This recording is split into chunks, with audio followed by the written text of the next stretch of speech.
All right, Gran Fondo fueling. First off, this isn't a beginner's guide. If you're looking for that, maybe go watch a GCN video or something like that. This is for someone who already knows what their fueling targets are, and I'm just here to show you the different ways that you can achieve those fueling targets. First thing we're gonna assume is that you know how many grams of carbs you wanna get in per hour. So whether that's 60 grams an hour, whether that's 80 grams an hour, whether that's 120 grams an hour, this video is gonna be discussing that. All these fueling strategies involve you taking all the fuel you need, all the carbohydrates you need for the entire ride, so that you're not having to stop at the feed stations. And if you are stopping at those feed stations, it's just to refill your bottles with water, ideally. And then the other assumption in this video, we're gonna be working off a 300 gram of carbohydrate target. First way to get your 300 grams of carbs would be to put the 300 grams of carbohydrates in a single bottle, then have your other bottle as a water bottle, and then maybe you're having 1 or 2 bars on top of that just to keep your stomach settled throughout the event. So what do I mean by a carb bottle? What you're essentially doing here is you're putting in all the carbohydrates you're going to need into a single bottle. So in this example, you would be making up a 300 gram of carbohydrate bottle. How you actually do this is up to you. You could just use white sugar like I've done a video on before. You could use like 4 sachets of beta fuel or Morton drink mix that have 80 grams of carbs. You could make your own maltodextrin and fructose mix and put that in a bottle. Whatever carb source you want to use is up to you. I'm not really going to go into that in this video, but in this example here, I've made up a 300 gram of sugar in a single bottle. And the idea with the single carb bottle is essentially you're making one massive gel. And then throughout the event, you can constantly sip on that bottle every 10, 15 minutes, slowly sipping.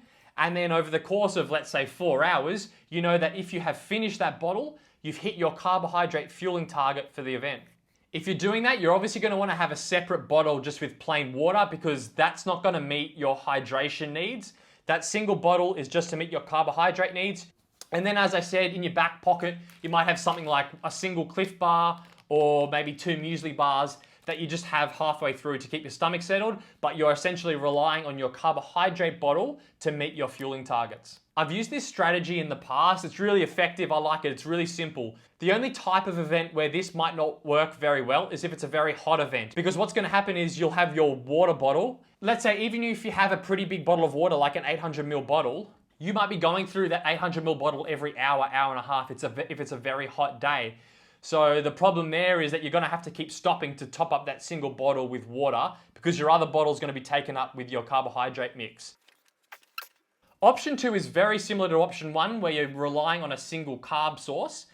But instead of making the carb bottle, what you're going to do is make a carb flask. So what this is it's a 500 ml soft flask. I bought it off eBay.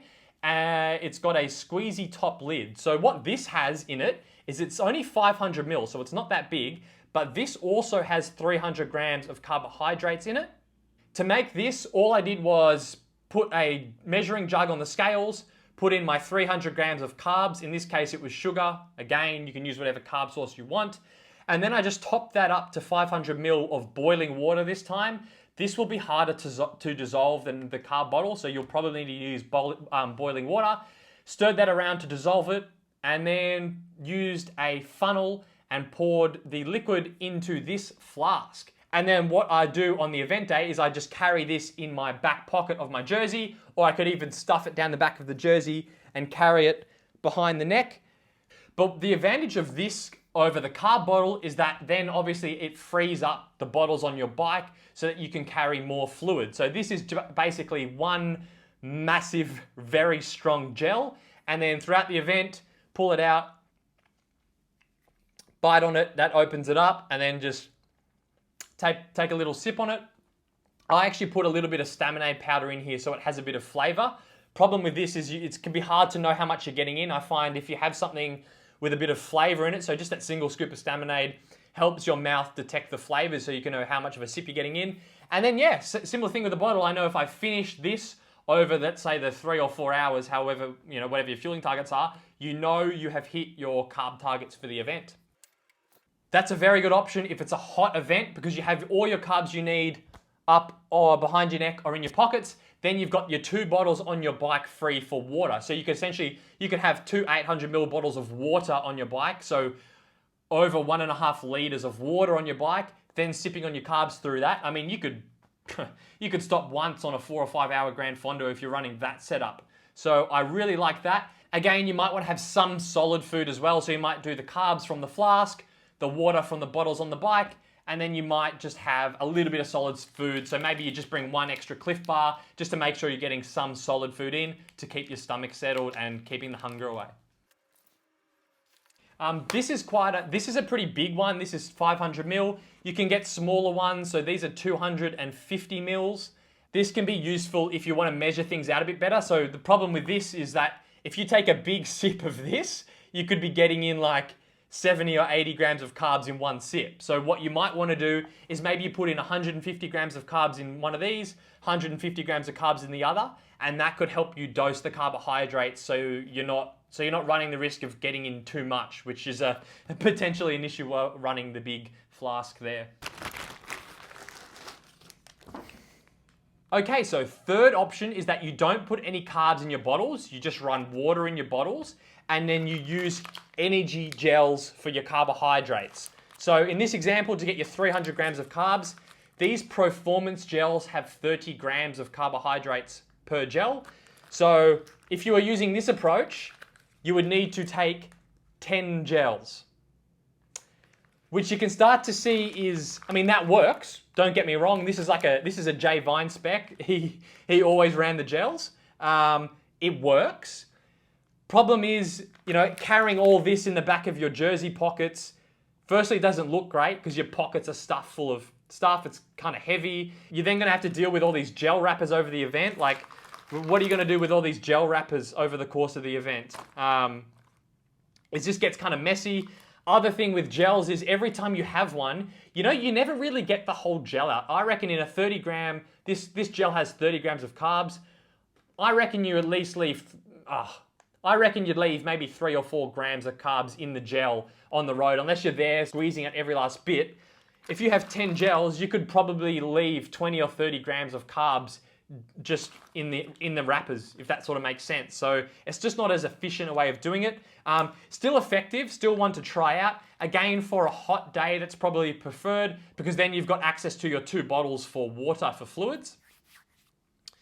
Again, you may also want to bring in some food. So you might just do like 10 gels and then maybe 1 Cliff Bar just to keep the stomach settled.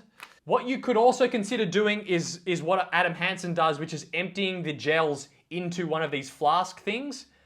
If you're going to do that, you're probably better off just making your own. Like, what's the point of using a gel if you're just going to empty it into here? You've got the wastage. Like, just mix your own gel if you're going to do that, I would say.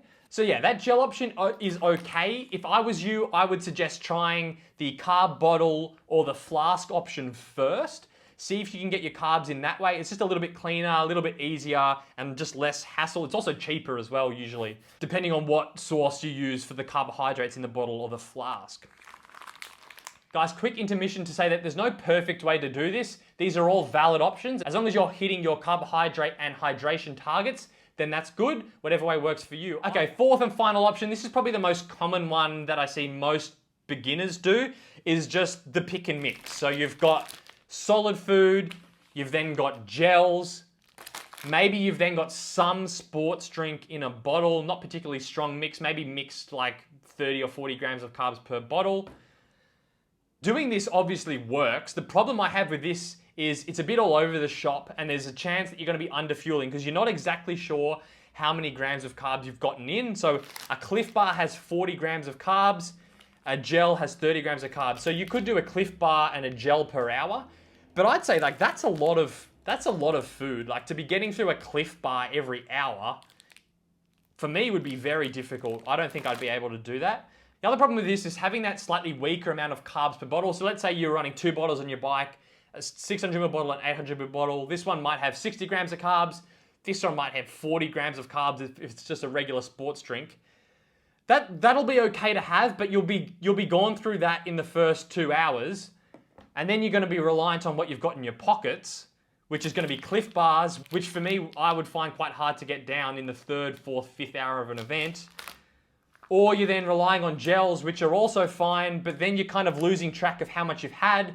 And then let's say you're 4 hours into the event and you're like, okay, I've had 2.5 Cliff Bars, 3 gels, 2 bottles of mix, and then you're like, I have no idea how many grams of carbs I've had. And that's the problem with this pick and mix approach of bottles, gels, bars, is that you're losing track of how much you've had. So if you're gonna do this approach, a couple of tips, I would say just stick to water in the bottles, then just rely on the solid food and the gels for your fueling. That way you'll be able to keep better track of how much you've had. So then you can fill your pockets. Okay, I've had 2 Cliff bars and I've had 6 gels, and then you know exactly how many grams of carbs you've gotten. So this mixed approach where you're going solid foods, gels, and liquids, this works well on a very long event. If you're out there, let's say you're doing, if you're in Australia, you're doing Peaks Challenge, and you're out there for over 8 hours, yes, you're gonna need more solid food. If your event is less than 7 hours, if it's like 4, 5, 6 hours, I would recommend going for options 1, 2, or 3. So using gels, using the carb bottle, or using the carb flask. It's just a lot more measured.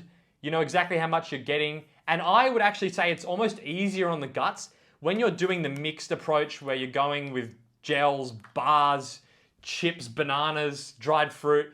That is quite tough on the guts. If you're going for the single approach with a single carb source and you've tested it in training and you know that it works, there's a better chance that it's gonna agree with your stomach, and then you're gonna get through the day without any hiccups. So that's all for this video. I feel like I was kind of rambling. Hopefully you got something out of that and just sort of sparked some ideas for you to try in training, see how you get on with it, and yeah, give it a go on your event day. Thanks for watching, guys. Catch you in the next one.